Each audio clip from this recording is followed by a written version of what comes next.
ఎవడాడు ఎవడోరు ఎవరిని చెప్తే ఎవడరా నువ్వు? నా వల్ల కాదురా. Please explain it to him in your style. నేను చూసుకుంటా. రేయ్ మ్మ్. అటు చూడు బే. Hi, I'm Sundar. అరే ఈ కాలు ఇందాకే నాకు వచ్చిందిరా, నీకు కూడా ఇదే కాలు వచ్చిందా? అది కళ కాదురా, నేను రాత్రి నిజంగా నాకు జరిగింది.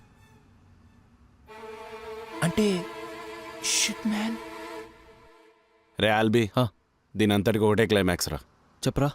ఆ సుందర్గఢ్ ఇచ్చేలోపు నువ్వు ప్యాకప్ అయిపోతే బెటర్. అరే పొద్దునొచ్చే కళ్ళు నిజం రా, మీరు మారిపోయారా. అరే తూ మేరే కాలేజ్ కా దోస్తేనా రే? అవునరా, నువ్వు మారిపోలేదని చెప్పరా. మారలేరా. మరేమైనా ఐడియా అయ్యిరా? నువ్వు సినిమాలో క్లైమాక్స్ లెక్క నన్ను ఎమోషనల్ చేయకు. ఈ టైంలో మా బెజవాడోళ్ళు ఏం చేస్తారో తెలుసా? ఏం చేస్తారా? గుంటూరు వాళ్ళు ఏం చేస్తారో చేస్తారు, వాడిని అడుగు. అరే కార్తీక్, మీ గుంటూరు వాళ్ళు ఏం చేస్తారా? ఏం చేస్తారు, బెజవాడలో ఏం చేస్తారు అదే చేస్తారు. ఇట్లాంటి టైంలలో మా హైదరాబాద్ వాళ్ళు ఏం చేస్తారు తెలుసా? మ్మ్. ఇప్పుడు నీకు చెప్పిన వేస్ట్ వెళ్ళారా, నీకు అర్థం కాదు, లైట్ తీసుకో. ఐడియా మామా, ఐడియా. థింక్ రా, think think think think idea ray Ramana, pattern back. I have a plan. Char the boys.